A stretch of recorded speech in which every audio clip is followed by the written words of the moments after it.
नमस्कार, राधे राधे, जय श्री कृष्णा। आप सभी का स्वागत है हमारे इस चैनल पर। आज हम माघ मास का तीसरा अध्याय सुनेंगे। अगर आपने पहला और दूसरा अध्याय नहीं सुना है तो मैंने नीचे डिस्क्रिप्शन में उसका लिंक दिया है, आप वहां से सुन सकते हैं। माघ महात्म्य राजा ने कहा, हे ब्राह्मण, भृगु ऋषि ने मणि पर्वत पर विद्याधरों को क्या उपदेश दिया था, उन सबको जानने की मेरी बड़ी इच्छा है, सो कृपा करके मुझे सुनाए। वशिष्ठ जी बोले, हे राजन, एक समय 12 वर्ष तक वर्षा न होने से व सूखा के कारण प्रजा त्राहि त्राहि करने लगी। तप और वेद पाठ भी रुक गए। पृथ्वी पर फल फूल अन्न और जल का पूरी तरह अभाव हो गया। तब भृगु जो अपने आश्रम को त्याग कर अपने शिष्यों के साथ हिमालय पर्वत पर चले गए। वहाँ कैलाश पर्वत के पश्चिम की ओर मणि पर्वत के नीचे के भाग में स्फटिक शिलाएं हैं।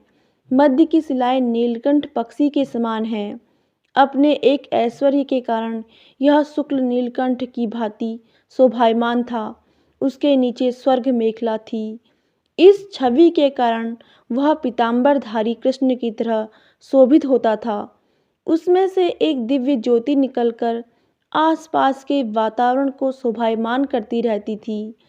पर्वत की कंदराओं से किन्नरियां तान उड़ाती घूमती रहती थी।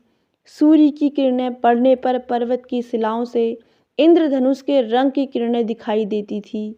इस मनोहर छवि वाले पर्वत के निचले भाग में विद्याधर अपनी पत्नियों के साथ मृदु घास पर विहार करते थे। पर्वत पर बनी रमणीक गुफाओं में संसार को त्याग कर आए हुए महात्मा दिन रात तपस्या करते थे। उस पर्वत की कंदराओं में बैठकर महात्मा रुद्राक्ष की माला हाथ में लिए महादेव जी का भजन करते थे। चारों ओर का वातावरण सुंदर एवं शांत था। झरनों से गिरने वाला जल कल कल शब्द करके बहता रहता था। उस पर्वत की कंदरा में हाथी अपने बच्चों के साथ दिखाई देते थे। प्रत्येक पशु पक्षी मानो हर बोलियां बोलते थे। देव, यज्ञ, अप्सरागण, किन्नर आदि विहार करते थे। राजा ने पूछा, हे मुनि, यह पर्वतराज बहुत ही आश्चर्यजनक है। वह कितना ऊंचा और कितना विशाल है। वशिष्ठ जी बोले, यह पर्वत 36 योजन ऊंचा है। उस पर अनेक प्रकार के वृक्ष तथा उत्तम लताएं शोभा पाती हैं, क्योंकि भृगु जी पृथ्वी पर दुर्भिक्ष पड़ जाने के कारण उस पर्वत पर गए थे। अतः उस पर्वत के वातावरण को देख अति प्रसन्न हुए। उन्होंने उसी पर निवास करने का विचार किया।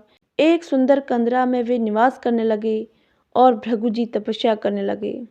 आज के लिए इतना ही। आगे की कथा हम अगले अध्याय में सुनेंगे। तब तक के लिए जय श्री कृष्ण।